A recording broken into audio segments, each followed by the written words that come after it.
Diesel petrol sir वहीं का वहीं है, वो तो कुछ कम नहीं है। महंगाई तो सर कोई कम नहीं हुई है। एक इंसान के कमाने से आजकल घर नहीं चलेगा, तो स्टार्टअप के द्वारा जो पढ़ी लिखी है, कम पढ़ी लिखी महिलाएं हैं तो वो भी काम कर सकती हैं, अपने पैरों पे खड़ी हो सकती हैं। तो जो सीतारमण जी का बजट था उसके हिसाब से महिलाओं को भी काफी लाभ मिला। हम लोग ई कॉमर्स की पॉलिसी की बात मांग कर रहे थे, रिटेल पॉलिसी की बात कर रहे थे, वो आज बातें दोनों नहीं आई, लेकिन अभी भी तमाम विषय इसमें अछूते रह गए हैं। रोजगार को बढ़ाने के लिए मोटी मोटी बात कही गई है, उसकी कोई बहुत प्लान वे में उसकी बातें नहीं कही गई हैं। वैसे इसको 10 में 8 नंबर हम देंगे। 2 नंबर जो छूट रहा है उसके पीछे एजुकेशन और हेल्थ के सेक्टर में समाज को और सुरक्षा की जरूरत है। बिल्कुल शिकायत है, क्योंकि हम लोग रिटेल इंडस्ट्री से हैं और कहीं ना कहीं ई कॉमर्स जो है प्लेटफॉर्म है उसकी वजह से रिटेल इंडस्ट्री में काफ़ी गिरावट आई है। तो वित्त मंत्री निर्मला सीतारमण ने आज आम बजट पेश किया है। उस बजट में क्या कुछ है, तमाम सारे व्यापारी हमारे साथ मौजूद हैं, उनसे बात करेंगे कि इस बार के बजट में कितनी बड़ी राहत मिली है और खासकर व्यापारियों को, आम जनमानस को और किसानों को, नौजवानों को क्या कुछ इस बजट में मिला है। हम बजट पेश किए हैं निर्मला सीतारमण जी ने, कैसा रहा मैम आज का बजट? सर पहले की अपेक्षा इस बार के बजट से मैं सहमत हूँ, क्योंकि आपका जो इनकम टैक्स है उसमें भी छूट मिली है और जो स्टार्टअप योजनाओं का जो नया लाभ मिला है। तो जैसे हमारे साथ की जो महिलाएं हैं जो कुछ नहीं कर सकती हैं, अपने भविष्य में कुछ करना चाहती हैं, क्योंकि परिवार का एक सदस्य कमाने वाला, परिवार में 4 हैं 5 लोग हैं, तो एक इंसान के कमाने से आजकल घर नहीं चलेगा। तो स्टार्टअप के द्वारा जो पढ़ी लिखी है, कम पढ़ी लिखी महिलाएं हैं तो वो भी काम कर सकती हैं, अपने पैरों पे खड़ी हो सकती हैं। तो जो सीतारमण जी का बजट था उसके हिसाब से महिलाओं को भी काफी लाभ मिला। बेरोजगारी और महंगाई दोनों को बड़ा सवाल था, क्या इस पे भी कुछ इस बार? नहीं, बेरोजगारी के लिए तो उन्होंने काफी नौकरियां लगाई हैं। देखिए आपके सोने पे भी छूट मिली है, आपके इनकम टैक्स पे भी उन्होंने छूट करी है, तो आम वर्ग को लाभ मिला है कहीं ना कहीं। जैसे कहा जा रहा है कि महिलाओं की शिकायत रहती है, भाई किचन में बड़ा महंगाई है, तमाम सारी चीजें, तो क्या उसमें भी? हाँ सर, वो महंगाई है तो सर आप उसको दूसरे नजरिए से देखिए। उसके लिए उन्होंने स्टार्टअप योजनाएं, नौकरियां और सब चीजों में छूट, उसके थ्रू वो उस महंगाई को कम करेंगे धीरे। डीजल पेट्रोल सर वहीं का वहीं है, वो तो कुछ कम नहीं है। महंगाई तो सर कोई कम नहीं हुई है, लेकिन उम्मीद है कि शायद महंगाई भी कम हो। युवाओं को लेकर के, एजुकेशन को लेकर के कुछ? एजुकेशन के लिए भी काफी काम किया, कितने मेडिकल कॉलेजेस बनाए, उनके लिए जॉब की है, युवाओं के लिए काफी जॉब दी है।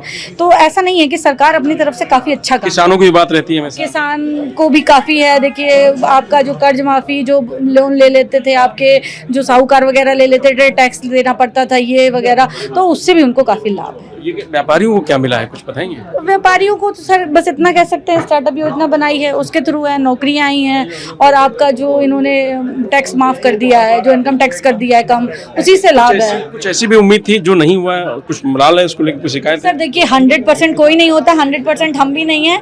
हाँ, बाकी सरकार अपना काम अपने तरीके से कर रही है, उससे मैं सहमत हूँ। संजय भैया, इस बार का जो बजट है वो कितना खास है? देखिए, इस बार के बजट की जो खास बात है वो ये है कि देश के व्यापारी और देश की जनता पिछले कई सालों से टैक्स स्लैब में चेंज की बात करते थे और मांग करते थे।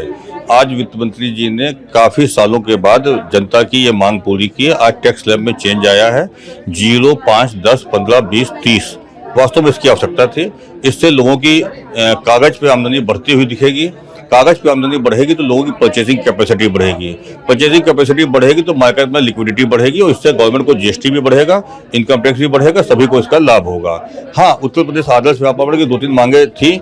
हम लोग ई कॉमर्स की पॉलिसी की बात मांग कर रहे थे, रिटेल पॉलिसी की बात कर रहे थे, वो आज बातें दोनों नहीं आई। लेकिन मुद्रा लोन की सीमा उन्होंने बढ़ा के 10 लाख से 20 लाख की है। गोल्ड से और सिल्वर से उन्होंने कस्टम ड्यूटी हटाई है। स्टार्टअप को आगे बढ़ाने के लिए उन्होंने एंजल टैक्स को पूरी तरीके से समाप्त किया है। ये सारे विषय कहीं ना कहीं व्यापारियों को डायरेक्ट इनडायरेक्ट फायदा पहुंचाने वाले हैं। इससे व्यापारियों को भी लाभ होगा, देश की जनता को भी लाभ होगा। तो निश्चित रूप से हम लोग ये कह सकते हैं कि आज का बजट संतोषजनक था, या जो एक राजनीतिक परिदृश्य चेंज हुआ है उसके परिप्रेक्ष्य में था। अच्छा, ये कह सकते हैं कि आम आदमी को क्या मिला? आम आदमी को आज जो टैक्स स्लैब में सामान्य आदमी डिडक्शन जो पहले 50% था वो 50,000 था, 75,000 हो गया। डिडक्शन में उसको 25% का राहत मिली है।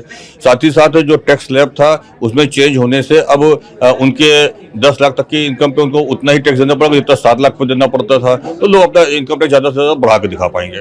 फिलहाल कल्याणकारी बजट है। सरकार ने हर वर्ग को थोड़ा थोड़ा छूने की कोशिश की है। अब टैक्स स्लैब जो है ये एक ऐसा विषय होता है, इससे एक आदमी में उत्साह आ जाता है, लेकिन अभी भी तमाम विषय इसमें अछूते रह गए हैं।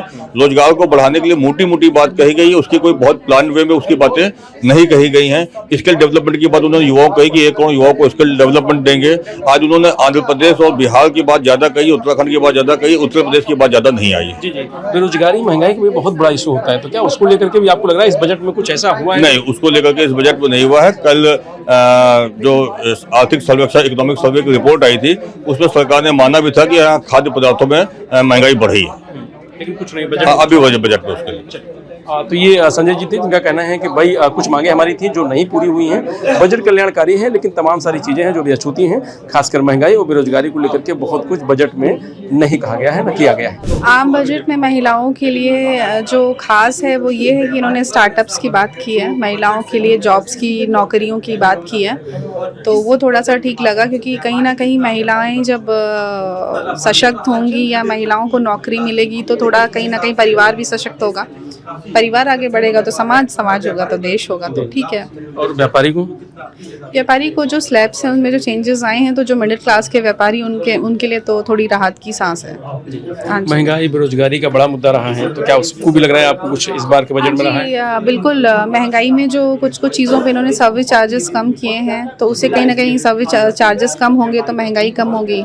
और आपने दूसरा क्या बोला, बेरोजगारी, हाँ, तो यूथ के लिए भी है काफ़ी कुछ। यूथ के लिए भी इन्होंने यूथ को जॉब्स के लिए बोला है, यूथ को ट्रेंड के लिए कि ये ट्रेन करेंगे, तो वो काफ़ी ज़्यादा ठीक है। यूथ है महिलाओं के लिए। डीजल पेट्रोल की बात होती है, लोगों को बड़ी महंगाई रहती है, खासकर किचन की बात करें, घर में जो घरेलू वस्तुएं होती हैं, सब्जी, कुछ चीज़ों पे इन्होंने सर्विस चार्जेस कम किए हैं, सोना चांदी और आपका ये मोबाइल चार्जर रिचार्ज, तो उससे तो राहत आम आदमी को भी कुछ है, आम आदमी के लिए है, ये सब आम आदमी का ही है, सोना चांदी, क्योंकि भाई हम लोग हैं तो हम लोग सोना चांदी के लिए थोड़ा सा रहता ही है महिलाओं का। दूसरा मोबाइल है, चार्जर है, तो कुछ चीज़ें, और कुछ जो नहीं है तो वो उसके लिए फिर शिकायत है कि ये चीज़ होनी चाहिए थी तो और बेहतर होता। जी जी जी, बिल्कुल शिकायत है, क्योंकि हम लोग रिटेल इंडस्ट्री से हैं और कहीं ना कहीं ई कॉमर्स जो है प्लेटफॉर्म है, उसकी वजह से रिटेल इंडस्ट्री में काफ़ी गिरावट आई है व्यापार में।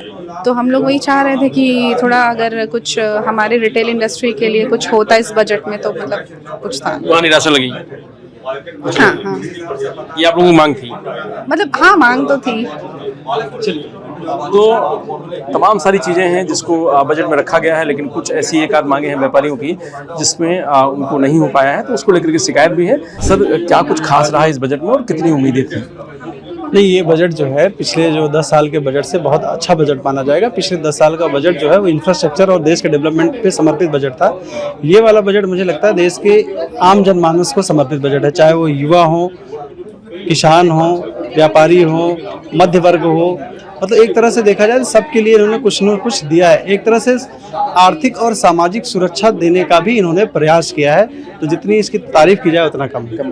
बेरोजगारी और महंगाई को लेकर के भी, युवाओं की बेरोजगारी उसको लेकर के भी उसी में इन्होंने ये किया है कि देखिए, उन्होंने कहा जैसे मुद्रा लोन है उसको 10 से 20 लाख कर दिया, तो एक तरह से आप जो है अपने आप को स्टेब्लिश करिए, खड़ा करिए, और बिना गारंटी को आपको 20 लाख रुपए का लोन मिल रहा है, और फिर आप जॉब क्रिएटर बनिए। देखिए, सबको सरकारी नौकरी नहीं मिल सकती, ये एकदम आज़ादी के बाद से हमारी जितनी उम्र है, जितनी समझ मैं सुनता आ रहा हूँ, देश में बेरोजगारी और महंगाई हमेशा मुद्दा था, है और रहेगा। लेकिन उस बीच अगर बीच में अच्छे रास्ते निकाले जाएं, तो उसमें एक अच्छा रास्ता निकालने का इस बार प्रयास किया गया। जैसे पिछली बार बजट आता था हम लोग उसमें बुराइयां ढूंढते थे, इस बार ऐसा दिख नहीं रहा है कि जो है इसमें बुराई ढूंढी जाए। तो ऐसा लगता है सरकार ने सोच समझ करके आम जनता को समर्पित करने के लिए बजट पेश किया है। कल्याणकारी बजट है। कल्याणकारी बजट। कोई शिकायत है कि ऐसा और होना चाहिए था? तो हाँ। वैसे इसको 10 में 8 नंबर हम देंगे। 2 नंबर जो छूट रहा है उसके पीछे एजुकेशन और हेल्थ के सेक्टर में समाज को और सुरक्षा की जरूरत है, क्योंकि हमारे पास इतने अच्छे सरकारी अस्पताल इतनी ज़्यादा संख्या में नहीं है, जिसकी वजह से हमारे घर परिवार के लोग उस जाके अस्पताल में अपना इलाज करा सके। दूसरा, जैसे केंद्रीय विद्यालय है तो उसमें भी सरकार फीस ले रही है और उसमें छोटे से लेकर के मध्य वर्ग के बच्चे पढ़ रहे हैं। ऐसे स्कूलों की संख्या बढ़ाई जाए तो जो प्राइवेट स्कूल हैं जो शोषण कर रहे हैं एजुकेशन, और सरकारी स्कूलों में जिस तरह से पढ़ाई नहीं हो पाती है, ये एक दिक्कत है। सामाजिक एजुकेशन और हेल्थ के सेक्टर में अभी सरकार को बहुत काम करना है। तो अभी जो कमी है वो हेल्थ और एजुकेशन में जिस पे काम करने की ज़रूरत है। बाकी जो बजट है कमोबेश कल्याणकारी है और जनता के हित में है। रजनीश यादव, लोकमत हिंदी, लखनऊ।